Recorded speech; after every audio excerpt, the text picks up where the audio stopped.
اعوذ باللہ السمیع العلیم من الشیطان الرجیم من حمزه ونفخه ونفثه بسم اللہ الرحمن الرحیم یا ایھا الذین آمنوا اتقوا اللہ وقولوا قولا سدیدا یصلح لکم اعمالکم ویغفر لکم ذنوبکم ومن یطع اللہ ورسولہ فقد فاز فوزا عظیما۔ السلام علیکم ورحمۃ اللہ وبرکاتہ ایھا المستمعین الکرام، ہم کچھ پہلے سے جو مفصل بیان آ رہا ہے جنگ موتا کا، آج بقایا بھی بیان ہے اسی کے بارے میں۔ جعفر بن ابی طالب کے اندوناک قتل پر ان حضرت صلی اللہ علیہ وسلم کا ملال۔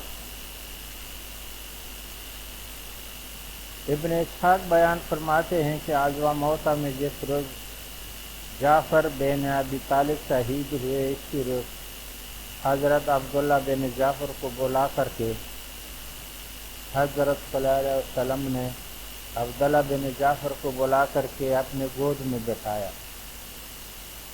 ان کی پیشانی اور آنکھوں پر بوسے دے رہے تھے جبکہ آپ کی آنکھوں سے آنسو جاری تھے۔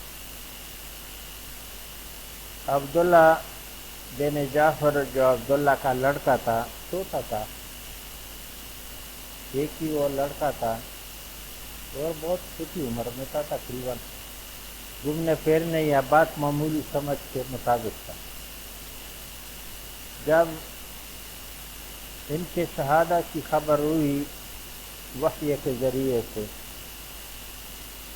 تو بڑے غمناک ہوئے نبی علیہ السلام، اور ان کو بلایا اور گود میں بٹھایا اور اپنے ان کے پیشانی کو اور آنکھوں کو بوسہ دے رہے،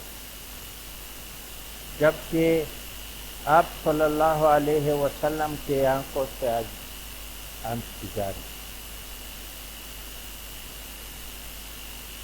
صحابہ نے اب سے دریافت کیا، یا رسول اللہ صلی اللہ علیہ وسلم، کیا جعفر کے بارے میں موت سے کوئی ایسی خبر آئی ہے جس نے آپ کو اخبار کر دیا؟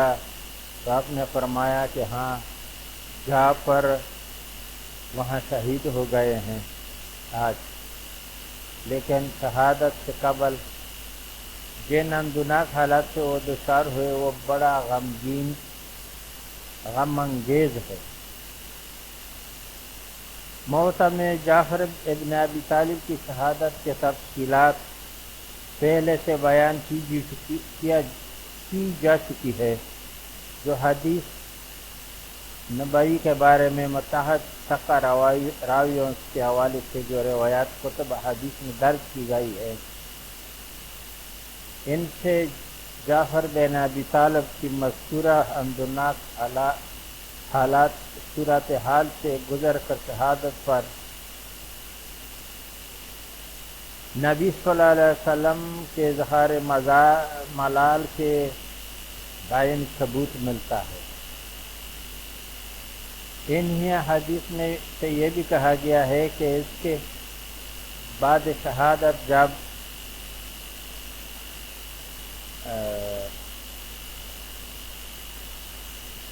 ابی طالب جعفر بن ابی طالب بریدہ بازو کے ساتھ داخل بہشت ہوئے، جنت ہوئے، تو اللہ تعالیٰ نے اپنے فضل سے و کرم و رحمت سے انہیں پرندوں کی طرح دو بازو عطا فرمائے، جن کے ذریعے سے وہ حسب خواہش جنت میں ہر طرف پرندوں ہی کی طرح اڑنے لگے ہیں۔ جعفر بن ابی طالب یہ جب شہید ہوئے تو ان کے دونوں بازو کفار نے کٹوائے۔ زبردست شہادت، بہت دردناک۔ ایک انگلی کٹ جاتا ہے تو آدمی کو کتنا دکھ ہوتا ہے، مگر انہوں نے پھر بھی عالم کو نہیں توڑا، ایک ہاتھ کٹنے پر دوسرے میں لے لیا، جب دوسرا بھی کٹا تو سینے سے دونوں کٹے ہوئے ہاتھوں سے پکڑا، پھر بھی برابر نیزے لگتے لگتے لگتے شہادت پائی۔ جو عالم گر گیا اور اس کے بعد عبداللہ بن رواحہ نے اٹھایا فوراً بات۔ تو یہ شہادت تو ہے مگر بہت حیران کن شہادت ہے، اتنا بہادری اور اتنا تکلیف کسی اور صحابی کی حصے میں نہیں آیا ہے شہادت میں۔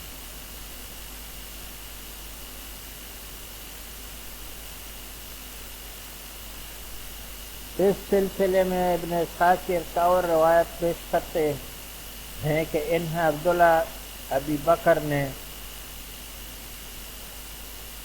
ام عیسیٰ خزاعیہ ام جعفر بنت محمد جعفر بن ابی طالب اور محمد بن جعفر کے دادی اسماء بنت عمیس کے حوالے سے بتایا گیا ہے کہ جعفر بن ابی طالب کی شہادت سن کر نبی علیہ السلام نے خدمت میں حاضر کیا، صحابہ سے فرمایا کہ ان کے بیٹے عبداللہ کو آپ کے پاس لایا جائے، اور جب انہیں آپ کی خدمت میں حاضر کیا گیا تو آپ نے انہیں اپنے گود میں بٹھا کر ان کی آنکھوں کو بوسہ دیتے ہوئے اب دیدہ ہو گئے۔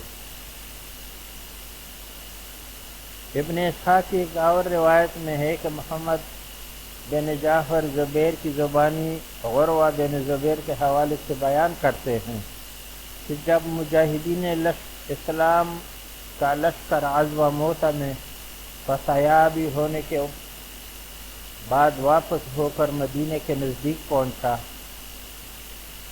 تو نبی صلی اللہ علیہ وسلم اور اس کے استقبال کے لیے اپنے صحابہ کے ساتھ مدینے سے باہر تشریف لائے۔ آپ اس وقت سواری پر تشریف فرما تھے اور آگے اور سب سے آگے تھے۔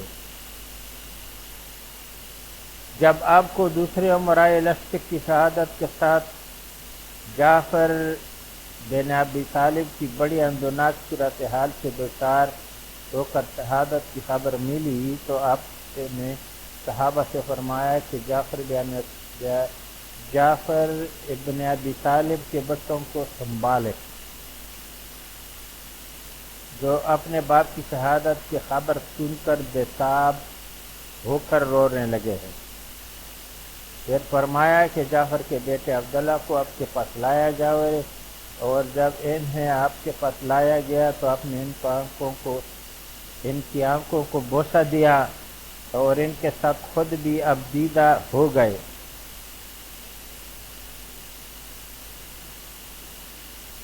ظاہر ہے کہ جس بے بسی و بشارگی کی حالت میں جعفر تیار شہادت پائی، جعفر تیار نے، اس پر آپ کا اظہار ملال بالکل فطری تھا۔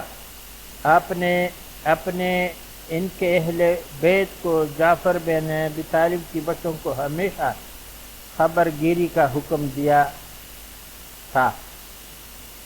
اپنے اہل بیت کو یعنی اپنے ازواج مطہرات کو نبی علیہ السلام نے یہ حکم دیا تھا کہ جعفر کے گھر والوں کو ہمیشہ خبر خیر رکھو، یعنی ان کے حالات معلوم کرو، کیونکہ ان میں چھوٹے چھوٹے بیٹیاں تھی اور بیوی تھا، کوئی کمائی کرنے والا یا کفالت کرنے والا ہی نہیں تھا۔ لیکن یہاں ایک اور بھی ہم نے پہلے بھی بیان کیا ہے کہ لوگ بولتے ہیں نبی علیہ السلام نے یہ بھی کہا ہے کہ ان کو گھر کے لیے 3 دن کے کھانے کا بندوبست کیا جائے۔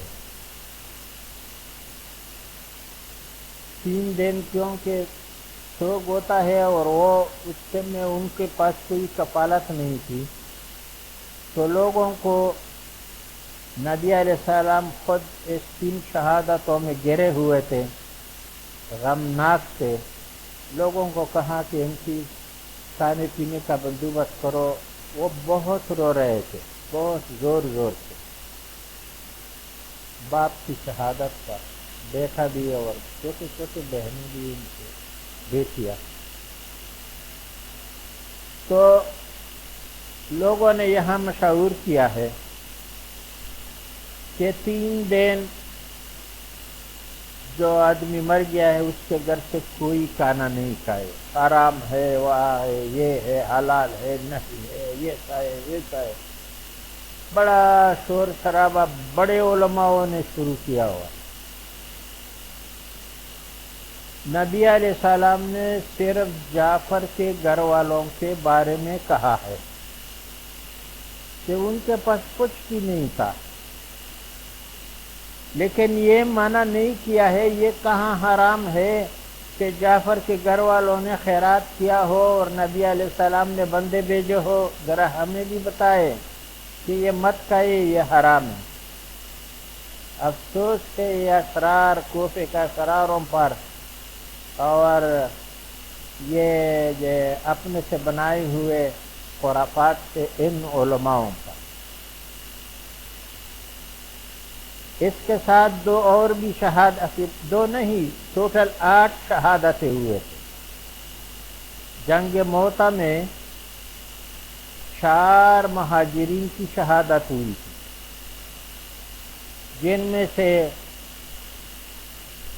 ایک جعفر تیار کی، دوسرا زید بن حارثہ، وہ بھی مکے سے مہاجر تھا، حالانکہ وہ دوسرے نسل سے تھا، مگر وہ چھوٹے سے بڑا ہو کر کے مکے میں ہی تھا، وہاں سے ہجرت کیا ہوا تھا۔ اور 2 اور تھے، ایک آدمی کے دونوں بیٹے تھے،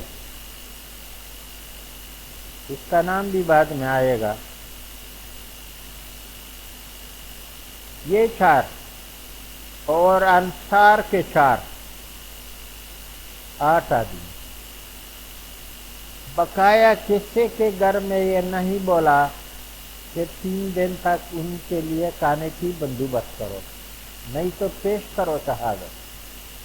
صرف اس کے لیے بولا کیونکہ اس کے گھر میں کوئی کفالت والا بندہ ہی نہیں رہا تھا، کیونکہ نبی علیہ السلام اس غم میں گرا ہوا تھا، اس لیے لوگوں کو کہا۔ کس کو کہا یہ بھی معلوم نہیں ہے، کیونکہ سیدنا علی ابن ابی طالب یہ بھی ان کے بھائی تھے، پھر ان کو بولا ہو، دوسرا بھی ان کا بھائی تھا، ان کے بارے میں بولا ہو، لیکن یہ نہیں کہ سب کو بولا ہے۔ لیکن پھر بھی یہاں پر اگر یہ رواج ہے کہ جس گھر میں در وفات کی ہو جائے تو لوگ وہاں کھانا لے جا کر کے، یہ اچھا کام ہے، وہاں رکھ دیتے ہیں، لوگ کھاتے ہیں، یا وہ خود خیرات کرے، صاحب حیثیت ہے تو کون سا دن منع ہے؟ ارے بھائی کوئی دن منع نہیں ہے، چاہے پہلا دن ہو، چاہے دوسرا ہو، تیسرا ہو، چوتھا ہو، 10واں ہو، کوئی بھی ہے۔ بالفرض اگر آپ کے کوئی بھائی باپ وغیرہ مرا ہوا ہے تو آپ کے لیے دور سے مہمان آئیں گے، ضرور آئیں گے، اور مہمان کھانے کے ٹائم کے لیے رک گئے یا رات کو رک گئے تو آپ ان کو کھانا نہیں کھلائیں گے کہ اس گھر سے کھانا حرام ہے، حالانکہ مہمان کی ضیافت تو سب سے پہلے ضروری ہے، اس سے بھی ضروری ہے۔ نبی علیہ السلام نے بہت سخت تاکید کی ہے مہمان کے کھانے پر اور ان کے خدمت کرنے پر۔ اب ایک آدمی یہاں سے دور فوت ہوا ہے اور مثلا کوئی آدمی جائے تو وہاں رات ہو جائے یا دن کھانے کا ٹائم ہے اور بازار بھی نہیں ہو اور کھانا بھی دوسری جگہ میں نہیں ہو تو وہ کس سے کھائیں گے؟ بتاؤ خرافات والوں، وہ تو اسی گھر سے کھائیں گے۔ اور حرمت کدھر ہے؟ اب ہمیں حرمت کے بارے میں بتاؤ صحیح حدیثوں سے، خرافاتی حدیثوں سے نہیں، تو ہم مان لیں، کیونکہ مہمان کا ضیافت جو ہے وہ بہت ضروری ہے۔ تو جو آدمی مر جائے، فوت ہو جائے، ان کا تو بیوی ہی اس سے چھوٹ جاتا ہے، طلاق ہو جاتا ہے، اس کا ورثہ بنتا جاتا ہے۔ جب وہ وارث ہی نہیں اپنے جو انہوں نے چھوڑا، ذرا سوچ، جو انہوں نے چھوڑا وہ اس کا وارث ہی نہیں ہے، جیسے ہی اس کا چانس نکل گیا ان کا وراثت بانٹ سکتا ہے، ختم ہو گئی۔ جب ان کا وراثت ہی نہیں ہے تو حرام کہاں سے بنا؟ اس میں ہمارے بڑے بڑے علماء کرام جو تھوڑا بہت دین کو جانتے بھی ہے وہ بھی پھسل گئے۔ ارے جب نبی علیہ السلام نے کہا ہے کہ بندہ سب کچھ جو مال مال مال کہتا ہے، اس کے مرنے کے بعد مال اس کا نہیں ہوتا ہے، وہ پرایا ہو جاتا ہے۔ پرایا کس کا؟ باپ بھی پرایا ہو گیا ہے، بھائی بھی ہے، دنیا بھی ہے، تو اس کے گھر سے کھانا کیسے حرام ہو گیا؟ جب وہ کہ مردے تو ہے ہی نہیں ابھی اس دنیا میں، وہ وراثت ہی اس کا نہیں رہی، وہ دولت اس کا نہیں رہی۔ یہ بڑے بڑے قصے بنائے ہیں، یہ 30 کرو، 10 کرو، 40واں کرو، نہیں مت کرو، کفر ہے، حرام ہے، سب بدعت ہے اور گناہوں بات ہے۔ تمہارا کوئی بھی مرا، ہاں آدمی شوق میں ہوتا ہے، غم میں ہوتا ہے، مہمانوں کو تو کھانا آپ کو دینا ہی ہوگا، چاہے جو بھی آپ کا کتنا بھی قریب مرا ہوا ہو۔ لیکن اگر خیر خیرات ان کے لیے کرے تو ان کے لیے وہ ضروری نہیں ہے کہ پہلا دن ہے کرے یا دوسرا کرے یا تیسرا کرے، مگر کرنے میں کسی میں بھی حرج نہیں۔ اگر یہ ضرور کر لیا جائے کہ نہیں تیسرے دن کرنا ہوگا تو یہ پھر صحیح نہیں ہے، کیونکہ خیرات تو بدعت سے جوڑ دیا، اپنے دل کی بات ہے۔ آپ اگر تیسرا دن اپنے دل میں بنا لیا تو وہ خیرات نہیں۔ اگر آپ نے مردے کے لیے خیرات کیا اور تیسرا دن ہے تو کوئی حرج نہیں، چوتھے دن میں کھاؤ وہ حلال ہو جاتا ہے۔ ارے چوتھے دن تمہارے پاس کون آئیں گے؟ سارے دن اتنا آدمی کے پاس فرصت کدھر ہے کہ تمہارے ساتھ بیٹھا رہے یا تمہارا کھانا کھائے؟ یہ تو ہے ہی نہیں ہے۔ مگر پھر بھی اگر آپ کے پاس تیسرے دن تک کے لیے کوئی اتنا اخراجات نہیں ہے جس سے آپ خیر خیرات کریں تو چوتھے دن کر لو، 5ویں دن کرو، 10ویں کرو، کبھی بھی کرو۔ یہ 10واں، تیسرا اور 40واں یہ حرام ہے اگر آپ بنا کے رکھیں گے دن کو۔ اگر کہیں کہ خیرات ہے، کوئی بھی دن ہو، ہم اس سے کیا تعلق، تو بالکل ہو جاتا ہے اور صحیح بھی ہے۔ یہ خرافاتی علماؤں کے سب باتیں غلط ہے۔ ہاں یہ ہے کہ اگر آپ کے پاس خیرات کے لیے کوئی بھی خیرات ہو، کھانے کی خیرات ہو یا نقد ہو، کیش زر ہو، اور آپ کے پاس وہ نہیں ہے تو قرض لے کر کے نہیں کرنا ہے، ادھار لے کر کے خیرات نہیں کرنا ہے، ادھار پر تو خیرات نہیں ہوتا ہے۔ اب اگر آپ خود صاحب حیثیت ہے تو بے شک کرو، اتنا بڑا کرو کہ پورا محلہ کھائے، اتنا بڑا کرو کہ پورا قوم کھائے، لوگ کھائے، یا یوں ہی کرو کہ 10-15 آدمی کھائے۔ یہ آپ کا خیرات ہے، مردے کا نہیں ہے بھائی صاحب۔ ذرا سوچو، ذرا عقل سے کام لو، وہ چلا گیا ہے۔ ان کے 3 اعمال صرف باقی رہ گئے، صدقہ جاریہ جو اس نے پہلے اپنے زندگی میں کیا ہے، وہ جتنا چلتا رہے گا ان کو ثواب ملتا رہے گا، اور وہ صدقہ علم جس کو اس نے خود سیکھا اور دوسرے کو سکھایا، جیسے کہ کہا گیا ہے قرآن میں بھی ہے کہ خیرکم من تعلم القرآن وعلمہ، بہتر آدمی آپ میں وہ ہے جو قرآن سیکھے اور دوسرے کو بھی سکھائے۔ تو اگر آپ نے صحیح دین، یہ نہیں یہ خرافاتی دین، یہ کوفے والے، یہ بگڑے ہوئے دین نہیں، اگر شرعی دین رسول اللہ صلی اللہ علیہ وسلم کا آپ نے سکھایا اور کسی کو بھی سکھایا، جتنے لوگ اس پر عمل کریں گے آپ کو اس کا ثواب ضرور ملے گا۔ تیسرا یہ کہ وہ اولاد جو آپ کے اپنے سکا اولاد ہے وہ آپ کے لیے دعا کرے، آپ کے لیے قرآن پڑھے، آپ کے لیے خیرات کرے، وہ آپ کو پہنچتا ہے۔ تو لیکن شرط یہ ہے کہ وہ اگر کرے، نہیں کرے تو کافر تو نہیں بنتے، حرام کدھر سے بنے؟ آپ اگر آپ کے پاس مہمان آئے ہوئے ہیں 10 سے 12 ہے، 1 2 3 ہے، اور کدھر کھانا نہیں ہے تو آپ کھانا نہیں کھلائیں گے تو کیا ان کو بھوکا رکھیں گے کہ گھر سے حرام ہے؟ کیوں حرام ہے؟ کیا ادھر کوئی مرحلہ لگا ہوا ہے جو کھانا حرام ہے، یا تم کو آپ کو کوئی پکڑ لے گا؟ یا رب العالمین کی طرف سے ایسی کوئی آیات ہے؟ بالکل نہیں ہے۔ ہم نے بھی قرآن پڑھے ہیں، حدیث بھی پڑھے ہیں، غلط روایت کر رہے ہو جو بھی ہے۔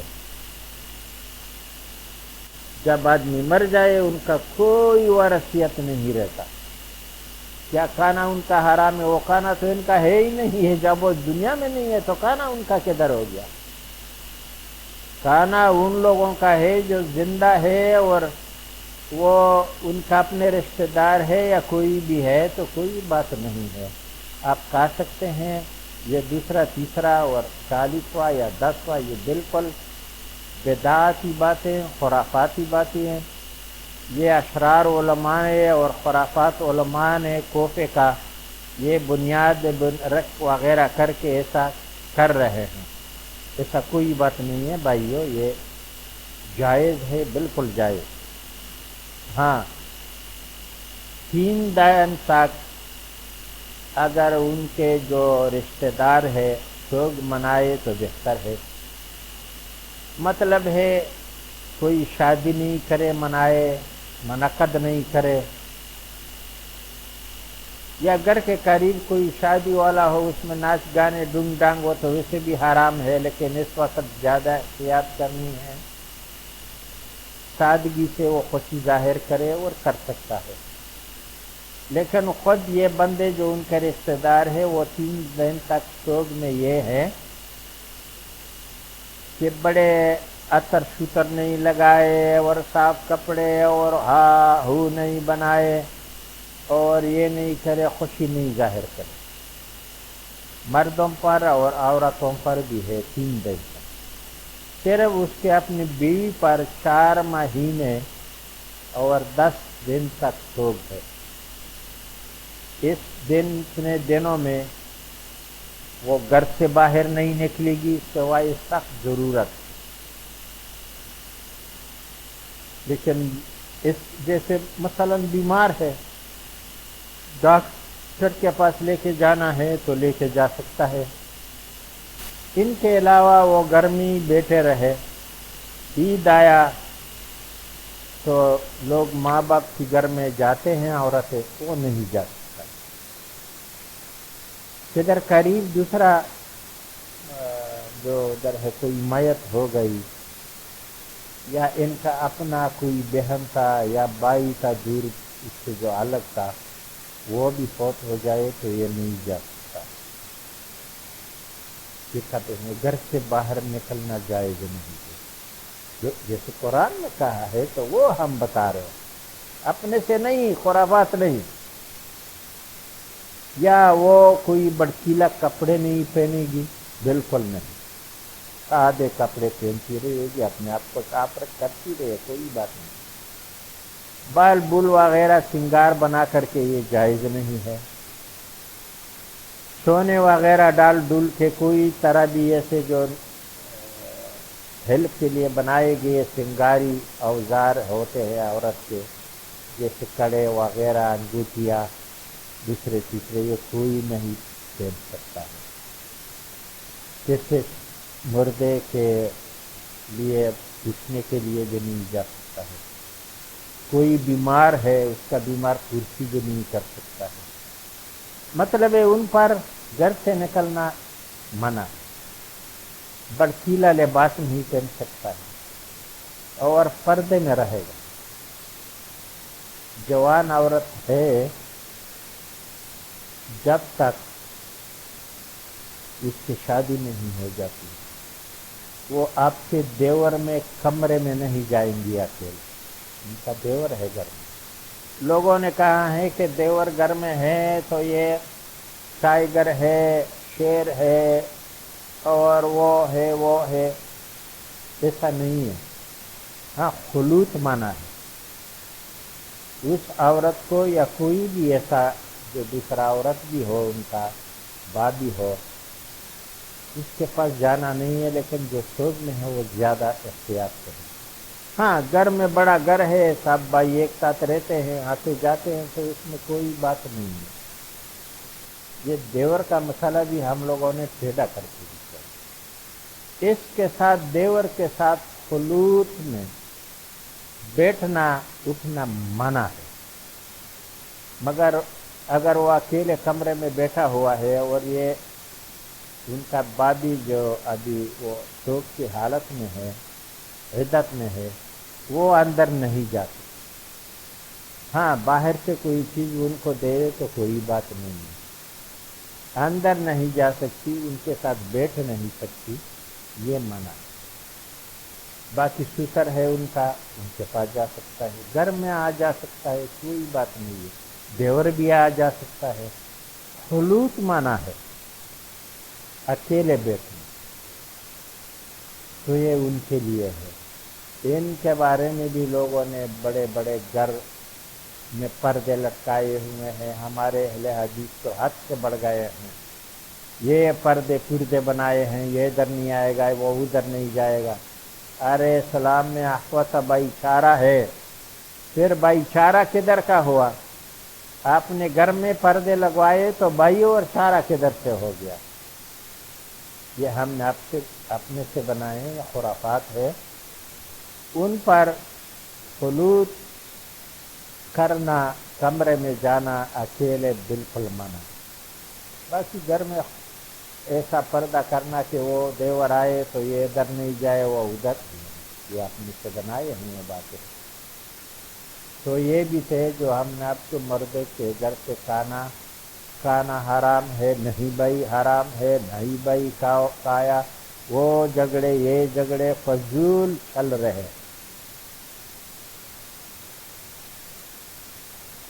اب یہ عمرۂ لشکر اسلام جنہوں نے غزوہ موتہ میں شہادت پائی،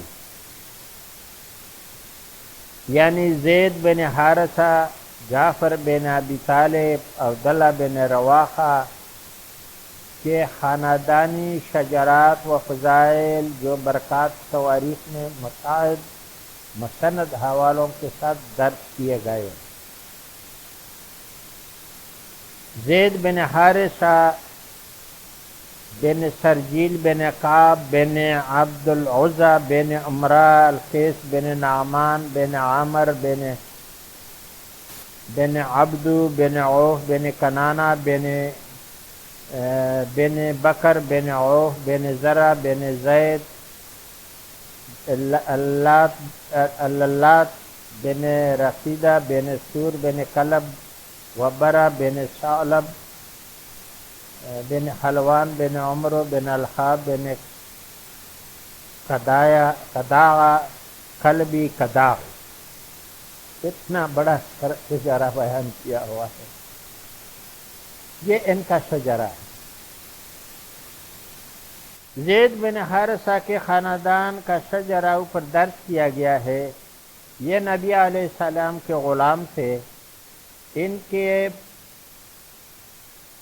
کے آپ کے غلامی کے میں آنے کے تفصیلات یہ ہے. زید بن حارثہ کی اہل خاندان کو کچھ ظالم و جابر لوگوں نے کہ ایک گروہ نے لوٹ کر تلاش کر دیا تھا اور زید کو غلام بنا لیا گیا تھا، جس کے بعد زید کو حکیم بن حزام نے ان سے خرید کر اور سیدنا خدیجہ بن خویلد کو دیا تھا. یہ نبی علیہ السلام کے پہلا ام المومنین ہے خدیجہ کبریٰ. یہ ان کو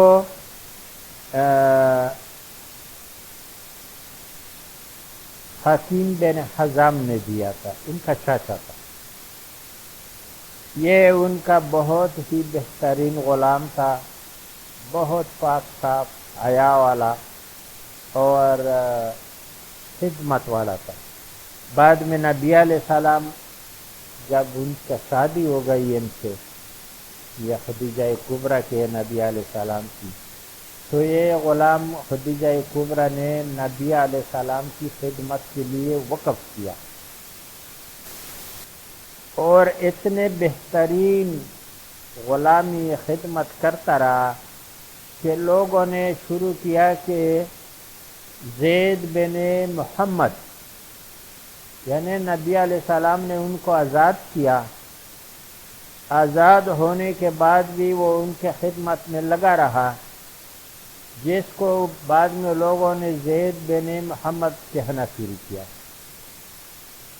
اور تب تک کہہ رہے تھے جب مدینے میں سورۃ نساء نازل ہو گئی اور پردے کی آیات نازل ہو گئی اور دوسرے صورت میں نازل ہو گئی کہ یہ آپ کا کوئی بھی بولا بیٹا جو ہوتا ہے وہ کسی کا بیٹا نہیں ہو سکتا ہے. اس کے بعد ان کو اس نام سورۃ حجرات میں کہ ان کو ان ناموں سے بلاؤ جو ان کا اصل ماں باپ ہوتا ہے ورنہ گناہ ہو.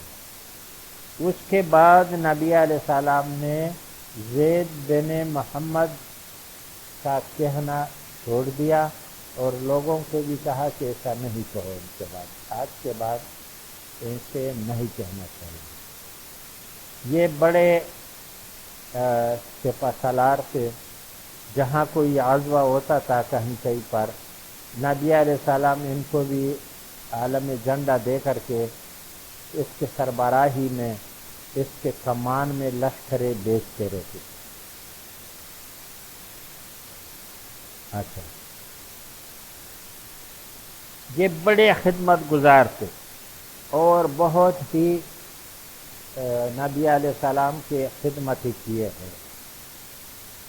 جب یہ غلاموں کے جب قرآن میں آیا وَمَا جَعَلُ أَدْعَاءَكُمْ أَبْنَاءَكُمْ أَبْنَاءَكُمْ، اللہ نے تمہارے منہ بولے بیٹوں کو تمہارے بیٹے نہیں بنائے. یہ قرآن کا وہ ہے آیات. وَمَا كَانَ أَبَا أَحَدٌ مِّن رِجَالِكُمْ وَمَا كَانَ محمد أَبَا أَحَدٌ مِّن رِجَالِكُمْ، محمد صلی اللہ علیہ وسلم تمہارے کسی کی بھی باپ نہیں. یہ بھی آیات ساتھ ساتھ نہیں ہے. تو اس کے بعد یہ قصہ چھوڑ دیا گیا.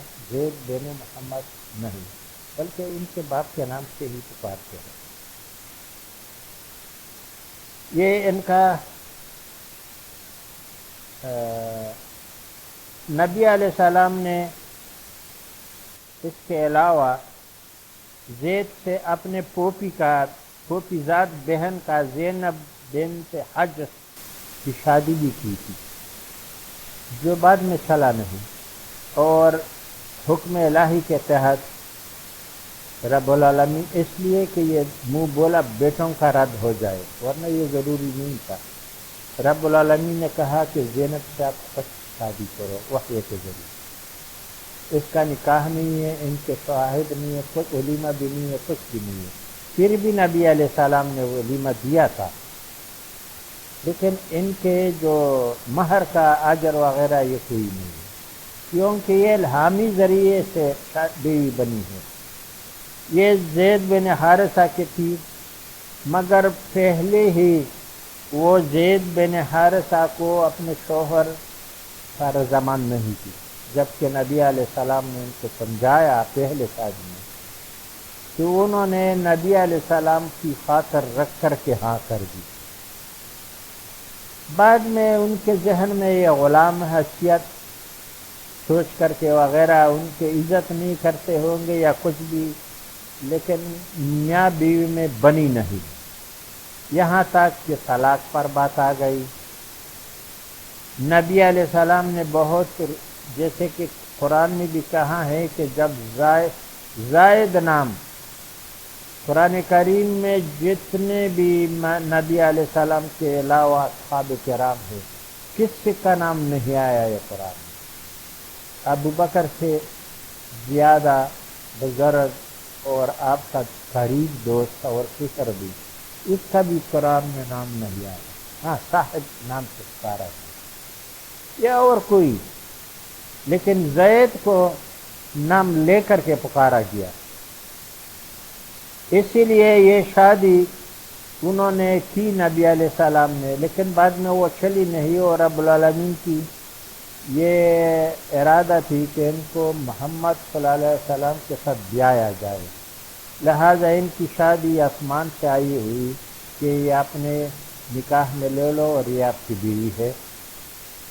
تو بعد میں جو ہے ان کو بیوی بنا کر کے اور نبی علیہ السلام نے ولیمہ دیا۔